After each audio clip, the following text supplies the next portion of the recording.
주간 잘 지내셨습니까? 예. 예, 한번 앞뒤 잡으로 인사할까요? 사랑하고 축복합니다 하고 인사하겠습니다. 사랑합니다. 사랑합니다.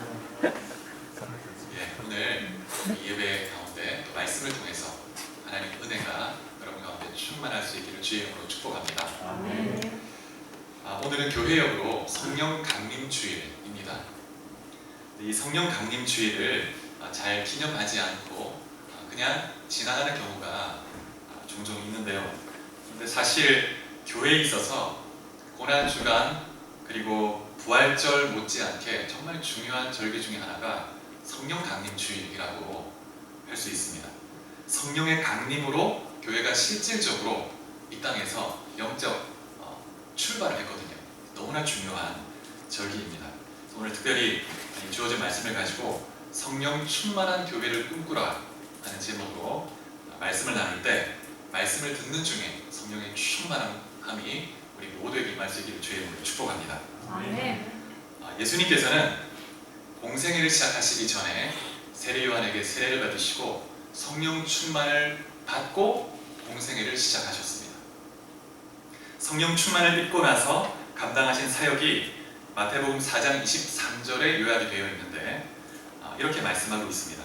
예수께서 온 갈릴리에 두루 다니사 그들의 회당에서 가르치시며 천국 복음을 전파하시며 백성 중에 모든 병과 모든 약한 것을 고치시니 이렇게 말씀하고 있습니다.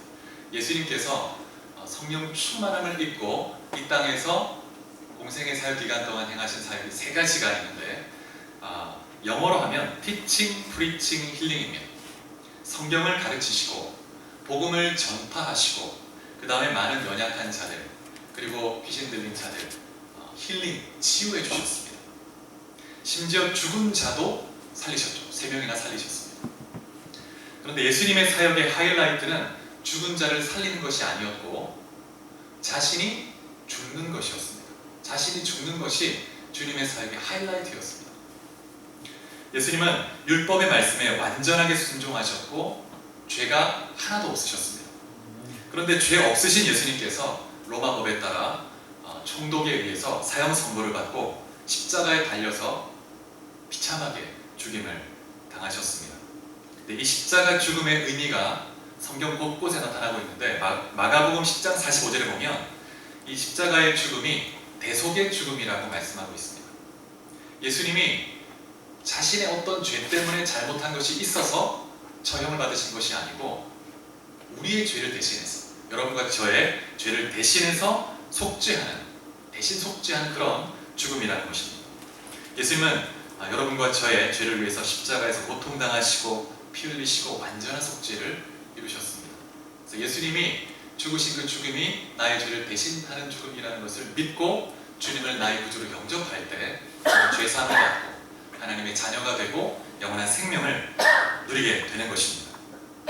예수님이 십자가에서 죽으시기 전에 제자들에게 어떤 말씀을 하셨냐면 자신이 떠날 것을 예고하시면서 요한복음 14장 12절에 보면 이렇게 말씀합니다.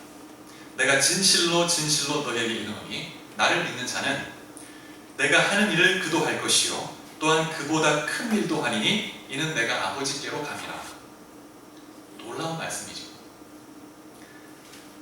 예수님을 믿는 사람은 제자들은 예수님이 하신 그 일을 할 것이고 또 예수님보다 더 큰 일을 하게 될 것이다. 그럼 어떻게 이 일이 가능할까요? 또 예수님께서 부활하신 후에 승천하시기 전에 제자들이 참 연약하지 않았습니까? 여전히 불안하고 연약하고 두려움 가운데 있고 그런데 그런 제자들에게 이 복음을 땅끝까지 전하는 그 지상 명령을 맡기시고 미련 없이 하늘로 승천해 버리셨습니다. 어떻게 그렇게 하실 수가 있었을까요? 그 해답은 바로 성령입니다. 성령. 우리가 주님이 하신 그 일보다 더 큰 일을 할 수 있는 근거, 예수님이 미련 없이 연약한 제자들을 남겨두고 떠나실 수 있었던 근거는 뭐냐면 성령입니다. 성령. 성령이 너에게 오시면 너희가 나보다 더 큰 일을 할 것이다. 너희가 권능을 입어서 땅끝까지 복음을 증거하게 될 것이다. 성령께 모든 것을 의탁하고 떠나신 거예요. 예수님이 승천하시면 하나님 아버지께 예수님 자신이 성령을 구할 것이다. 그러면 내가 아버지께 그 성령을 받아서 너에게 보내주겠다. 이렇게 말씀하셨습니다. 그리고 그 성령이 너에게 임하면 그 성령은 영원토록 너희 가운데 함께 하실 것이다. 너희 마음속에 머무실 것이다. 이렇게 말씀했습니다. 그리고 그 성령께서 교회 가운데 임하시고 교회를 다스리시고 교회를 보존하시는 것이죠. 그리고 교회를 통해서 주님의 통치가, 주의 나라가 확장되어 갈 수 있도록 성령께서 역사하시는 것입니다. 그래서 주님께서 약속하신 이 성령이 오순절날 마가의 다락방에 주님을 그 약속을 붙들고 간절히 기도하고 있었던 120명의 제자들에게 임하신 것입니다. 사도행전 2장 33절에 보면 이렇게 말씀합니다. 하나님이 오른손으로 예수를 높이시매 그가 약속하신 성령을 아버지께 받아서 너희가 보고 듣는 이것을 부어주셨느니라. 여러분, 오순절에 임한 이 성령은 이 영적 세계에 핵폭탄이 터지는 것 같은 엄청난 영향을 미쳤습니다. 한 개인의 인생에, 그리고 교회, 제자들의 공동체 가운데, 또 이 세계 가운데 엄청난 결과를 가져오게 되었습니다. 성령이 임하심으로 교회를 통해서 어떤 일이 일어나는지를 보여주는 것이 사도행전이죠. 사실은 사도행전이란 말보다는 성령행전이라고 말해봤습니다. 성령께서 사도들을 통해서 주도적으로 복음이 로마까지 증거되게 하시는 과정을 보여주는 책이 사도행전이죠. 그래서 성령이 임하면 권능을 받을 것이다 이렇게 말씀했는데, 이 권능이라는 단어가 뭐냐면 많이 들어보셨죠? 두나미스라는 단어입니다. 근데 이 헬라어 단어에서 이 영어 다이너마이트가 파생되어 나왔습니다. 물론 이 두나미스라는 단어 자체에는 뭐 폭발한다 이런 의미는 없었지만, 이 단어로부터 그 권능, 힘, 파워, 여기로부터 다이너마이트라는 단어가 만들어진 거예요. 그러니까 성령께서 폭발적인 능력을 가지고 교회 가운데 역사하시고 성도 한 사람 한 사람을 통해서 이 세상 가운데 영적 세력을 물리치게 하고 하나님의 통치가 드러나게 하시는 것입니다. 그래서 여러분, 우리 가운데 동일한 오순절 마가의 다락방에 임했던 성령의 폭발적 역사가 우리 가운데에도 임할 수 있기를 축복합니다. 아멘. 여러분, 성령이 임하심으로 어떤 변화가 일어났는지 오늘 좀 살펴보고 싶습니다. 먼저 성령 충만을 입기 전과 후에 한 제자의 모습이 얼마나 바뀌었는지 살펴볼 텐데, 베드로의 모습을 한번 살펴보겠습니다. 누가복음 22장에 보면 어떤 내용이 나오냐면, 베드로가 예수님을 부인하는 장면이 나와 있습니다. 베드로가 예수님이 대제사장의 집에서 신문을 당하고 조롱당하는 그 장면을 멀리서 숨어서 지켜보고 있었습니다. 그런데 사람들이 베드로를 알아본 거예요. 그래서 한 여종이 베드로를 보고 너 예수와 같이 함께 다니던 제자가 아니냐 이렇게 다그쳤습니다. 그러자 베드로가 자신도 잡힐까 봐 두려워서 예수님을 부인했습니다. 나는 예수를 모른다. 그러면서 저주하면서 부인했다고 말하고 있습니다. 근데 그때 누가복음에 보면 예수님께서 돌아보시면서 베드로와 눈이 마주쳐요. 베드로가 깜짝 놀랐겠죠. 그 순간 닭이 울었습니다. 그리고 예수님이 하신 말씀이 생각나서 밖에 나가서 통곡하며 울며 회개했습니다. 여러분, 베드로는 비천한 한 여종의 그 위협에도 두려워서 예수님을 저주했고 비난하고 그리고 부인했던, 난 모른다고 말했던 사람이었습니다. 그런데 성령 충만을 입고 나서 이런 베드로가, 어부였던 무식한 이 베드로가 완전히 바뀌었습니다. 사도행전 4장에 보면 베드로가 예루살렘 성전에서 많은 사람들에게 복음을 증거합니다. 그래서 이 복음을 전한 것 때문에 공회에 잡혀가지고, 그래가지고 신문을 받습니다. 여러분, 공회는 70명의 이 성경을 연구하는 그런 서기관들, 바리새인들, 이런 지도자들로 구성이 되어 있습니다. 70명이 앞에 딱 서 있습니다. 앉아 있어요. 그리고 신문을 하는 거예요. 한 사람 베드로를 향해서 질문을 던지면서. 얼마나 두렵겠습니까? 근데 이때 이 70명의 공회원들이 베드로를 협박합니다. 경고합니다. 다시는 예수의 이름으로 어떤 말도 하지 말고, 가르치지 말고, 어떤 일도 하지 마라. 이렇게 위협하고 협박했습니다. 그리고 보내줬습니다. 그때 베드로가 뭐라고 답을 했냐면 사도행전 4장 19절 20절을 같이 한번 찾아보도록 하겠습니다. 이 앞에 스크린 한번 보시면서 사도행전 4장 19절 20절 말씀, 자 같이 한번 읽어보겠습니다. 시작. 베드로와 요한이 대답하여 이르되 하나님 앞에서 너희의 말을 듣는 것이 하나님의 말씀을 듣는 것보다 옳은가 판단하라. 우리는 보고 들은 것을 말하지 아니할 수 없다. 여종의 그 다그침에도 두려워하며 예수님을 부인하던 이 베드로가 성령 충만을 입고 나서 나는 내가 보고 들은 것을 말하지 아니할 수 없다, 이렇게 담대히 외치는 것을 볼 수가 있습니다. 여러분, 어디에서 이런 담대함이 나옵니까? 베드로의 삶에 어떤 변화가 있었습니까? 어떤 사건이 있었습니까? 성령에 강림하는 사건, 성령 충만을 입은 거예요. 또 성령은 지혜의 영이십니다. 그래서 베드로 안에 지혜를 부어주시는데 그 공회 앞에서 70명의 성령의 전문가들 앞에서 막힘없이 거침없이 예수님을 증거하는데 이 성경 전문가들이 단단해지를 못하는 것입니다. 그래서 성령께서 베드로를 사로잡으셨고 담대하게 증거할 수 있는 그런 능력을 주신 것입니다.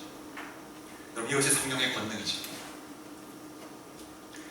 두 번째로, 여러분, 성령으로 충만하게 되기 이전과 이후에 교회의 모습, 제자들의 공동체 모습이 어떻게 변화가 있었는지 한번 살펴보겠습니다. 누가복음 20장에 보면 19절에 어떤 장면이 나오냐면 성령 충만하기 이전에, 오순절 이전의 제자들의 모습을 볼 수 있는데, 예수님이 부활하셨습니다. 그리고 여인들을 통해서 제자들이 예수님이 부활했다는 소식을 듣긴 했지만 믿지를 못했습니다. 뭐? 예수님 부활했다고? 말도 안 되는 소리 하고 있다고 믿지를 못했어요. 그래서 이 제자들이 유대인들을 두려워하면서 이 다락방에, 아마도 마가의 다락방에 숨어서 문을 딱 닫고 있었다고 말하고 있습니다. 자기들도 잡힐까.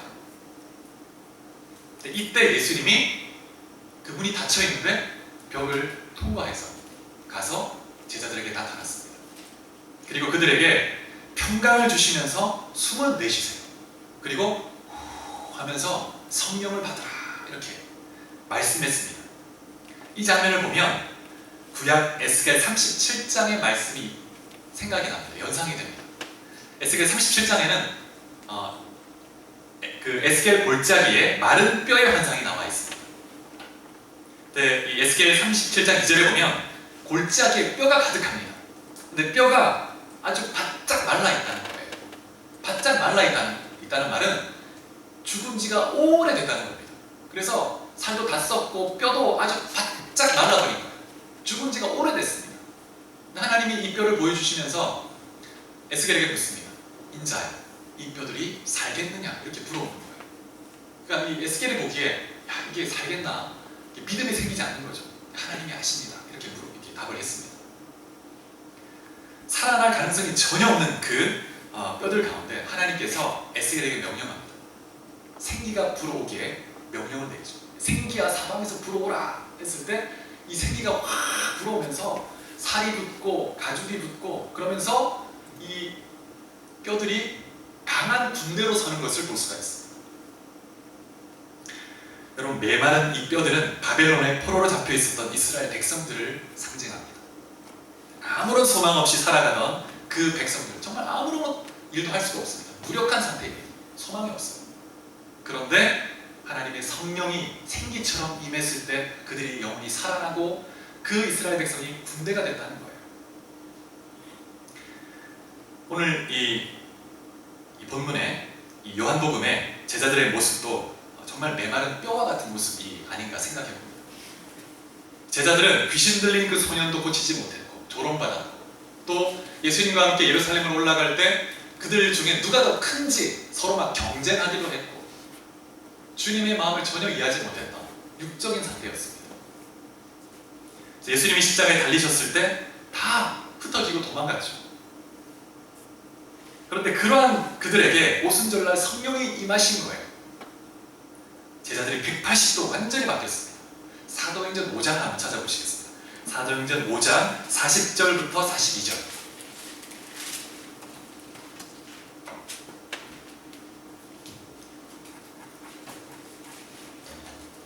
사도행전 5장 40절로 42절 같이 한번 읽어보겠습니다. 시작.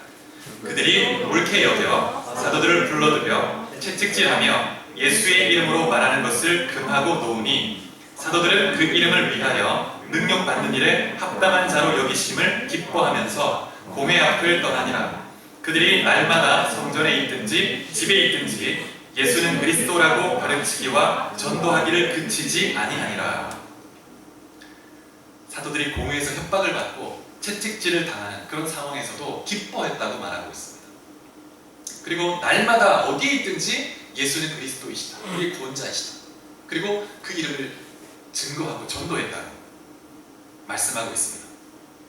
여러분, 이런 극적 변화가 어떻게 가능합니까? 성령의 역사가 아니고는 일어나지 않습니다. 인간의 어떤 육적인 인간적인 결단, 어떤 의욕, 그것으로 할 수 있는 것은 아무것도 없습니다. 육의 열매를 거둘 뿐이에요. 성령의 충만을 입을 때, 그때 영적 열매를 거둘 수 있습니다. 권능이 나타나는 것입니다.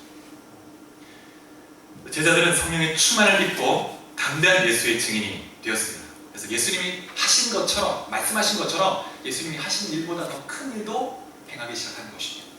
병자도 고치고 죽은 자도 살리고, 그래서 교회가 폭발적으로 부흥하기 시작했습니다. 그 수가 늘어나고 복음이 확장되기 시작했습니다. 핍박하면 할수록 복음이 더 넓게 퍼져 나가는 것이죠. 베드로전서 1장 6절 8절 같이 읽어보겠습니다. 베드로전서 1장 6절로 8절, 이 앞에 스크린을 보시면 되겠습니다. 베드로전서 1장 6절로 8절을 같이 읽겠습니다. 시작. 그러므로 너희가 이제 여러가지 시험으로 말미암아 잠깐 근심하게 되지 않을 수 없으나 오히려 크게 기뻐하는도다. 너희 믿음의 확실함은 불로 연단하여도 없어질 금보다 더 귀하여 예수 그리스도께서 나타나실 때에 칭찬과 영광과 존귀를 얻게 할 것입니다. 예수를 너희가 보지 못하였으나 사랑하는도다. 이제도 보지 못하나 믿고 말할 수 없는 영광스러운 즐거움으로 기뻐하니. 여러분, 베드로전서를 받았던 그 성도들은 예수님을 직접 본 적이 없는 사람들이었습니다. 예수님을 직접 경험했던 제자들을 통해서 간접적으로 복음을 들었어요. 그런데 그들이 예수님을 믿는 것 때문에 고난을 받아야 했습니다. 예수님을 한 번도 본 적이 없는데 그냥 예수님에 대한 복음만 듣고 예수님을 믿었기 때문에 고난을 받는 거예요. 고난 속에서도 말할 수 없는 영광스러운 즐거움으로 기뻐했다, 이렇게 말씀합니다. 그럼 이게 어떻게 가능합니까? 예수 믿는 것 때문에 고난을 당하고 있습니다. 그런데 말로 표현할 수 없는 영광스러운 즐거움으로 기뻐했다. 그럼 이런 기쁨을 누리고 싶지 않습니까? 그 비결은 성령의 충만에 있습니다. 성령의 충만에 있습니다. 성령은 기쁨의 영이시죠. 예수님께서 성령으로 기뻐하사 감람산으로 가셨다, 이렇게 말씀하십니다. 성령 충만한 사람은 기쁨의 사람입니다. 환경이 어떠하든지 기쁨이 막 솟아나는 거예요. 성령 안에서. 여러분, 그러면 이런 질문을 우리가 해볼 필요가 있습니다. 베드로도 성령 충만을 받고 난 이후에 180도 변했고, 또 제자들의 공동체, 그 교회, 예루살렘 교회 성령 충만이 임하고 나서 180도 변했습니다. 그러면 주님, 나도 변화될 수 있습니까? 주님, 우리 주님 사랑교회도 변화될 수 있습니까? 이렇게 될 수 있습니까? 우리 말씀을 한번 찾아보겠습니다. 사도행전 2장 38절 39절.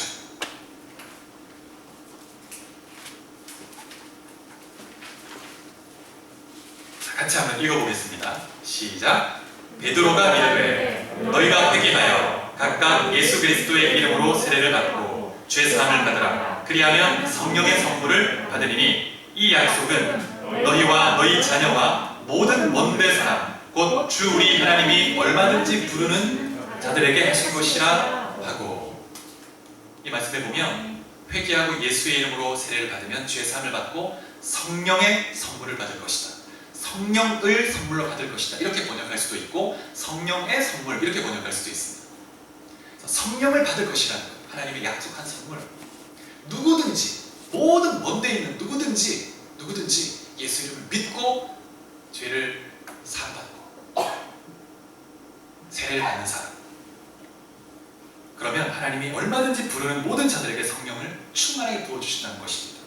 하나님은 은혜가 풍성한 분이세요. 너그러운 분이십니다. 때로 우리는 하나님은 인색한 분으로 그렇게 마귀가 그렇게 하나님을 바라보는 관점을 왜곡시킬 때가 있어요. 하나님 참 좀 이렇게 인색하시다. 내 기도를 잘 들어주시지 않은 것 같다. 마귀의 거짓말에 속은 것이고, 하나님은 은혜로우시고 너그러우십니다.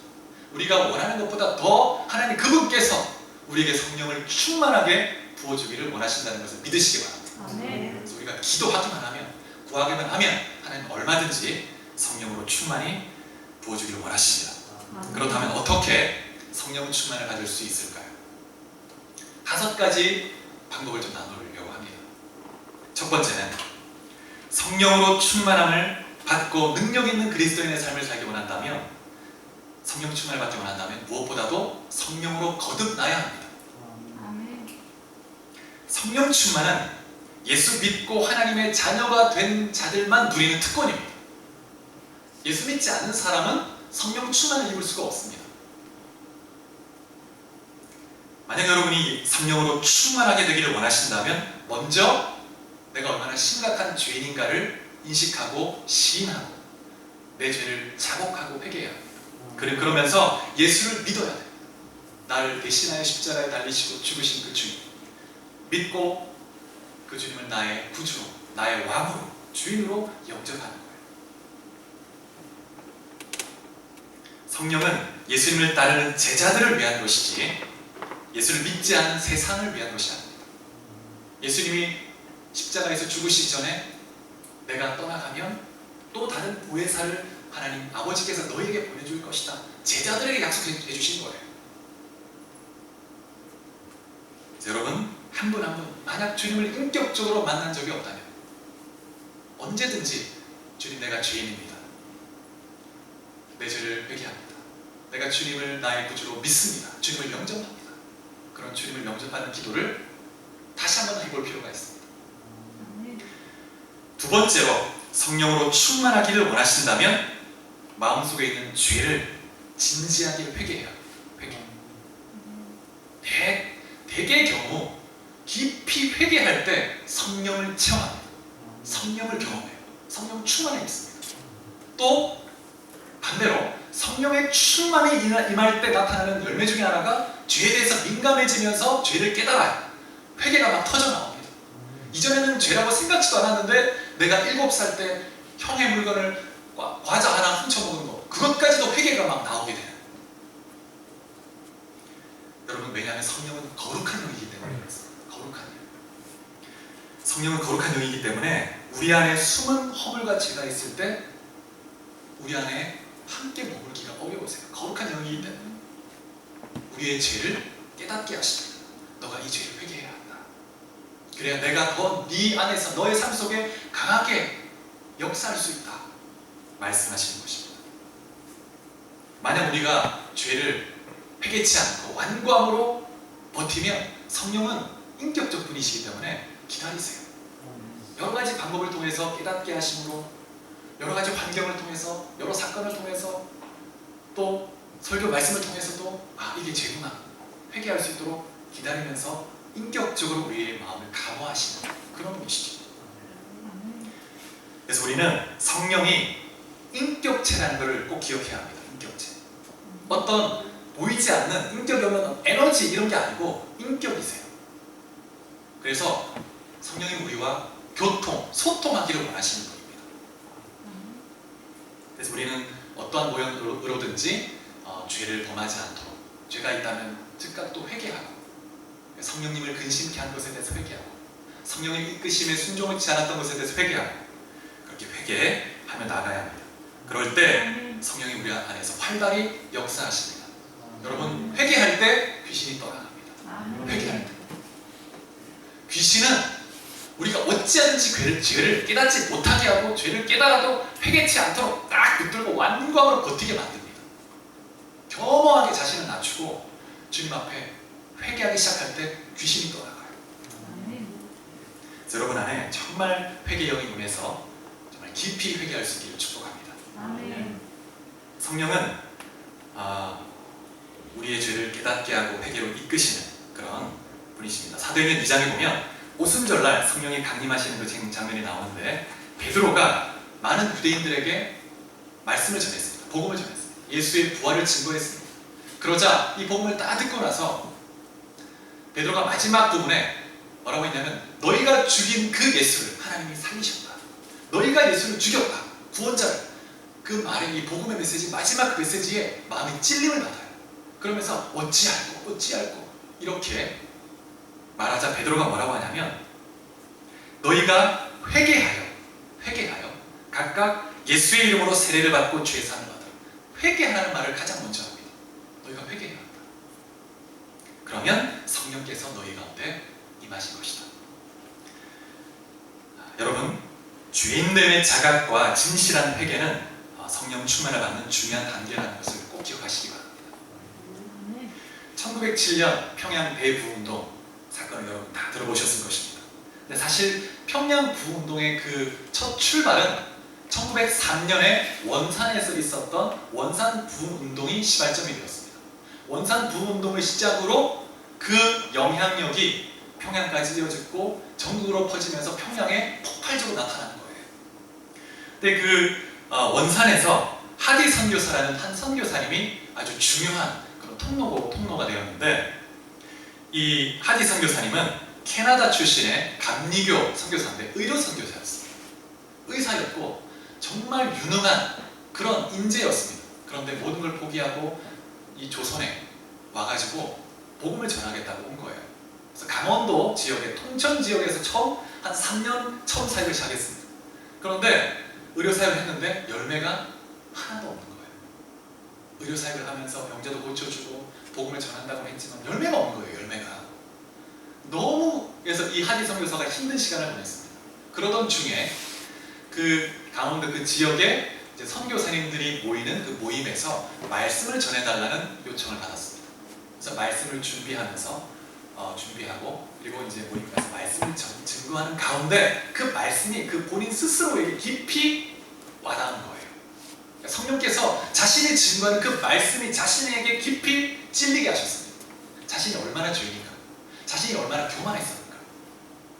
그러니까 캐나다에서 의사이니까 얼마나 이 조선이 얼마나 미개합니까? 위생적으로 좋지 않고 너무나 떨어진 그런 나라잖아요. 그러니까 막 비하하고 판단하고 우월의식을 갖고 그런 부분에 대해서 성령께서 생각나게 하시면서 이 하디 선교사가 깊이 공개적으로 그 선교사 앞에서 회개했어요. 근데 이 회개가 정말 시작이 되어가지고 많은 다른 선교사님도 같이 회개하기 시작했습니다. 그래서 여러분 우리나라의 이 원산 부운동, 평양 부운동의 특징이 뭐냐면 성도들이 그렇게 죄에 대해서 회개를 했습니다. 공개적으로 줄을 쫙 섭니다. 서서 한 사람이 나와요. 제가 누구누구의 돈을 떼먹었습니다. 누구누구를 뭐 이렇게 하나하나 죄를 회개하고 깊이 회개하고 또 복음을 담대히 증거하고 회개할 때 분의 역사가 나타나는 것을 볼 수가 있습니다. 그래서 여러분 한 분 한 분의 심령 가운데 성령의 강한 정말 임하심으로 죄를 깨닫고 깊이 회개하는 역사를 통해서 정결한 그릇이 되어서 주의 도구로 다 쓰임받을 수 있기를 주의 이름으로 축복합니다. 세 번째로 성령 충만을 받기 위해서는 말씀을 가까이 하면서 그 말씀에 순종해야 합니다. 순종. 사도행전 5장 32절을 같이 한번 읽어보겠습니다. 사도행전 5장 32절. 사도행전 5장 32절 같이 읽어보겠습니다. 시작. 우리는 이 일의 증인이요 하나님이 자기를 순종하는 사람들에게 주신 성령도 그러하니라 하더라. 자기를 순종하는 사람들에게 성령을 주신다, 이렇게 말씀하고 있습니다. 하나님과 그의 말씀에 순종하는 자들에게 성령은 충만히 역사하신다는 것을 믿으시기 바랍니다. 사도행전 10장에 보면 고넬료가 베드로를 초청해서 말씀을 듣습니다. 그 말씀을 듣는 가운데 순전한 마음으로, 옥토와 같은 겸허한 마음으로 어떤 말씀을 하든지 다 받아들일 자세를 가지고 그 말씀을 듣기 시작했습니다. 예수를 믿고 그때 성령이 그 말씀을 그냥 듣는데 그 가운데 오순절에 마가의 다락방에 나타났던 똑같은 성령의 역사가 나타난 것입니다. 여러분, 성경의 모든 말씀은 성령의 감동을 따라 기록된 것입니다. 성령의 감동을 받은 하나님의 사람들이 성령의 영감으로 기록한 거예요. 그래서 이 말씀에 순종한다는 건 곧 성령에 순종한다는 것입니다. 그래서 말씀에 순종할 때 성령이 충만히 임하시는 것입니다. 네 번째로, 성령은 인격이시고 또 우리와 교통하기를 원하시기 때문에 우리가 기도할 때 성령의 충만을 믿습니다. 기도할 때. 기도는 아무리 강조해도 지나치지 않습니다. 은혜의 수단 두 가지, 말씀과 기도. 은혜 수단. 누가복음과 사도행전을 보면 이 누가복음, 사도행전은 누가 한 사람 기록했잖아요. 근데 다른 복음서와는 다르게 이 누가복음 또 사도행전을 보면 기도와 성령이 아주 밀접하게 연관되어 있다는 것을 아주 강조하고 있습니다. 마치 원인과 결과처럼 연결시키고 있습니다. 기도가 있었기에 성령의 충만이 있었다 하는 그런 인과관계처럼 연결시키고 있습니다. 예를 들면 누가복음에는 다른 복음서와 다르게 예수님이 세례를 받을 때 세례를 받고 일어나셔서 기도하시자 성령이 임했다고 말씀하고 있습니다. 그리고 누가복음 11장에 보면 이렇게 말씀합니다. 13절에 너희가 악할지라도 좋은 것을 자식에게 줄 줄 알거든 하물며 너희 하늘 아버지께서 구하는 자에게, 마태복음에는 좋은 것을 주시지 않겠느냐 이렇게 말하고 있는데 누가복음에는 성령을 주시지 않겠느냐. 악할지라도 자식에게 좋은 것을 주는데 하나님 아버지께서 구하는 자에게 성령을 주시지 않겠느냐. 사도행전 2장에도 보면 성령이 강림하신 장면이 나오는데 그 앞에 1장에 어떤 내용이 나오냐면 예수님이 승천하시고 나서 오순절 강림하는 그날까지 한 10일 정도가 됩니다.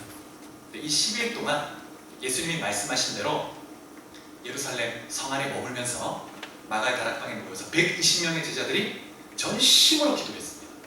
전심으로 10일 동안.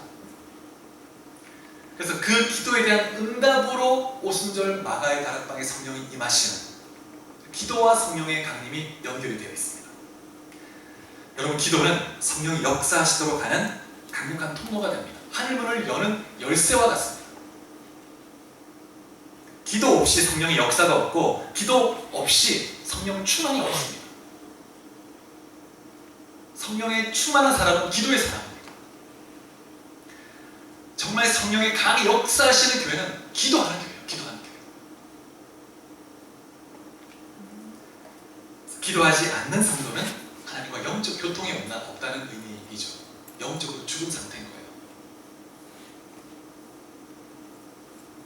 그래서 기도가 없을 때는 성령이 역사하실 수 없고 육적 소욕이 그 안에 가득하게 되고, 그래서 나름대로 겉으로는 영적으로 뭔가 이렇게 종교적 활동을 하는 것처럼 보이지만 열매는 육적 열매가 나타나는 거예요. 그래서 여러분, 더 간절히 기도해야 합니다. 더 열심히, 그리고 믿음을 가지고 마지막으로 성령 충만을 받기 위한 마지막 단계, 이 모든 이 네 가지와 함께 간절히 사모하는 마음을 가져야 합니다. 간절히 사모해야 합니다. 성령 충만을 간절히 구해야 합니다. 잠언 8장 17절에 보면 이렇게 말씀합니다. 나를 사랑하는 자들이 나의 사랑을 입으며 나를 간절히 찾는 자가 나를 만날 것이다. 하나님이 우리가 필요한 것을 다 아시면 그냥 주시면 될 텐데, 굳이 하나님은 우리가 하나님께 간절히 찾고 구하기를 원하신다는 거예요. 하나님은 인격적인 하나님이시기 때문에 나를 간절히 찾는 자가 나를 만날 것이다. 나를 간절히 찾고 구하는 자에게 내가 성령을 부어주겠다. 그리고 마태복음 5장 6절에 보면 이렇게 말씀합니다. 의에 줄이고 목마른 자는 복이 있나니 그들이 배부를 것이며. 의에 줄이고 목마른 자, 갈급함으로, 목마름으로 헐떡이면서 주님을 찾고 구하는 자에게 주님은 충만히 배부르게 채워주시는 것입니다. 요한복음 7장에 보면 어떤 내용이 나오냐면 예수님이 초막절 마지막 날, 큰 날, 그날 많은 무리들 앞에서 이렇게 말씀하셨습니다. 누구든지 목 마르거든 내게로 와서 마시라. 나를 믿는 자는 성경의 이름과 같이 그 배에서 생수의 강이 흘러나리라. 이는 그들이 받을 성령을 가리켜 말씀하신 것이다. 그렇게 말했습니다. 누구든지 목 마르거든 내게로 와서 마시라. 나를 믿는 자는 성령이 그들 가운데 임하고 생명의 강물처럼 그 안에 모든 그냥 한 모금 겨우 딱 마셔서 갈증을 약간 해소해 주는 게 아니고 강물이 막 확 흘러서 우리의 갈증을 씻어낼 뿐만 아니라 나뿐만 아니라 내 가정과 교회와 지역, 사회, 민족이 이 강물로 확 변화되는 거예요. 우리가 주님 앞에 기도하고 사모함으로 찾고 구할 때 그런 자에게 주님이 은혜를 부어주십니다. 역대하 16장 9절에 보면 제가 정말 좋아하는 구절 중에 하나가 있는데 여호와의 눈은 온 땅을 두루 감찰하사 전심으로 자기에게 향하는 자를 위해서 능력을 베푸시나니. 하나님이 온 땅을 두루 감찰하신답니다.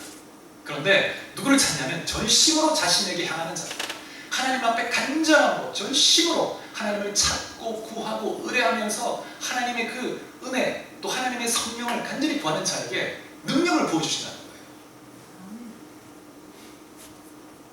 여러분 간절히 구하고 찾고 두드리시기 바랍니다. 우리가 더 많이 여러분 개인을 위해서, 여러분 가정의 자녀들을 위해서, 또 우리 교회를 위해서 다 같이 정말 주님 내게 주의 성령의 충만함이 필요합니다. 성령의 역사가 없이 내가 아무것도 할 수 없습니다. 여러분 이 성경에 나타난 베드로의 변화, 교회의 이 변화, 그때는 성령이 역사하시던 이 사도들의 시대였기 때문에 그렇겠지. 우리 때는 그렇게까지 될 수는 없어. 이게 아니라 우리의 신앙생활의 기준은 성경이어야 합니다. 성경에 나타난 그 모든 은혜와 역사는 오늘 이 시대에도 똑같이 우리에게 일어날 수 있다는 믿음을 가져야 합니다. 그게 이 말씀을 믿는 거예요. 이게 말씀의 기준을 따라 살아간다는 의미입니다. 5가지 말씀드렸습니다. 첫 번째는 예수님을 구주로 영접해야 합니다. 거듭난 자, 하나님의 자녀에게 성령 충만이 임하는 거죠. 두 번째, 죄를 깊이 회개해야 합니다. 세 번째, 말씀에 순종해야 합니다. 순종. 네 번째는 기도해야 되고, 마지막 5번째, 간절히 사모하고 찾아야 합니다. 그래서 우리가 오늘 본문에 읽었던 것처럼 누가복음 24장 그 49절에 보면 이렇게 말씀하죠. 볼지어다 내가 내 아버지께서 약속하신 것을 너희에게 보내리니 너희는 위로부터 능력으로 입혀질 때까지 이 성에 머물라. 너희끼리 뭐 딴 데 막 너희끼리 뭐 하지 말고 딱 머물러 있어. 그리고 성령 충만을 딱 받아. 그러면 성령이 이끌 거야. 이렇게 말씀하시는 거예요. 어떤 면에서 우리는 무언가를 하기 전에 성령 충만을 입기 위해서 절박하게 정말 사활을 걸고 기도해야 합니다. 거기에 그리스도인의 승리하는 삶의 열쇠가 있는 것입니다. 여러분 한 분 한 분이 성령 충만함으로 정말 주의 도로 다 쓰임받을 수 있기를 축복합니다. 마지막으로 한 가지 이야기를 들려드리고 말씀을 마무리하겠습니다. 한 농부가 있었습니다. 이 농부는 땡볕 아래에서 비처럼 흐르는 그 땀을 닦으면서 언덕을 오르고 있었습니다. 그는 이 더운 날에 물지개를 지고 오르막길을 오르기를 수십 차례 반복했습니다. 왜냐하면 산 등성이에 있는 자신의 논에 모내기를 해야 되는데 물이 없어요. 그래서 그 물을 나르는 중입니다. 하늘만 바라보면서 농사를 짓는 그에게 모내기철에 비가 오지 않는 것은 정말 고문이었습니다. 결국 그는 계곡 아래에 계곡 아래 내려가가지고 비탈길에 말라가는 그 시냇물에서 빡빡 긁어서 물을 퍼서 어깨 쥐고 올라가서 산등성에 올라가서 또 자기 논에 또 물을 붓는 것입니다. 이것을 계속 반복합니다. 반복해도 물 부으면 금방 말라버려. 너무 힘들었습니다. 새벽부터 오후 늦게까지 하루 종일 물지개를 졌더니 어깨살이 막 벗겨져요. 피가 납니다. 논바닥은 물 부은 흔적만 잠깐 남을 뿐 아무런 의미가 없죠. 그런데 두어 맞이기의 이 논에 가족의 생계가 걸려있는 거예요. 그래서 포기할 수가 없습니다. 어떻게 해서든지 물을 박박 긁어서 피가 막 어깨에 나도 물을 가서 부어야 돼요. 이거라도 안 하면 그 다음 이제 연말에 겨울을 지날 때 다 굶어 죽어요. 어쩌든지 막 해야 되는 거예요. 그래서 물지개를 치고 한 걸음 걸어가다가 하늘 한번 쳐다보고, 또 논바닥에 물을 부으면서도 푸른 하늘에 어디 구름이라도 없을까 막 찾는 거죠. 그런데 하늘은 정말 서럽도록 푸르고 푸릅니다. 땅거미가 어스름할 때 농부는 어깨에 흐르는 피를 닦으면서 언덕을 터벅터벅 내려오는 것입니다. 주름으로 굵게 패인 그 볼에 눈물도 흘러내립니다. 너무 막막했어요. 이튿날 아침에 일찍 일어나서 다시 물지개를 지고 또 이제 올라가려고 나옵니다. 집을 나오려고 하는데 갑자기 바람이 확 불어요. 그러면서 먹구름이 싹 몰려오기 시작합니다. 그러더니 이내 어두워지기 시작하고 장대 같은 소나기 비가 확 쏟아집니다. 이 농부가 어떻게 했겠습니까? 소리를 질렀습니다. 아, 비가 온다, 비! 막 춤을 추면서 막 소리를 지르는 거예요. 그래서 모처럼 시원한 빗줄기가 확 비가 오니까 막 산 줄기를 따라 비물이 쫙 흘러내려오고, 그래서 이제 자기는 그 자기 논에 오히려 이 논두렁을 터줘야 될 정도로 막 물이 차오르는 것이죠. 여러분, 오늘 아침에 제가 일어났을 때 비가 오는 이 소리를 들으면서 이 말씀이 막 마음에 깊이 또 떠오르면서 감사가 됐습니다. 하나님, 이 비가 또 강렬한 비가 내리는 것처럼 우리의 심령에도 성령의 충만함이 우리 힘으로 할 수 없는 그런 일들을 주의 성령의 충만함으로 힘입고 주님 사랑교회가 그렇게 성령 충만한 공동체가 돼서 주의 뜻을 행할 수 있도록 역사해달라고 그런 막 믿음의 기도가 나왔습니다. 여러분, 성령 충만한 것과 그렇지 못한 것은 엄청난 차이가 있습니다. 그래서 여러분 한 분 한 분이 성령으로 충만하게 되기를 주의 이름으로 축복합니다. 우리 주님 사랑교회가 성령이 충만하게 되어서 오순절 마가의 다락방에 임했던 성령의 역사로 나타났던 그 열매들이 이 시대에 동일하게 진주의 주님 사랑교회를 통해서도 나타날 수 있기를 주의 이름으로 축복합니다. 여러분, 우리가 더 간절히 기도하고 주님을 바라봅시다. 주님은 반드시 응답하시고 우리 메마른 심령에, 우리 정말 은혜가 간절히 필요한 내 가정에, 내 자녀들에게, 또 이 땅에, 이 민족, 북한에, 우크라이나에 주님이 성령을 부어주시고 역사하실 것입니다. 할렐루야. 우리 말씀을 생각하며 같이 한번 좀 기도하실까요?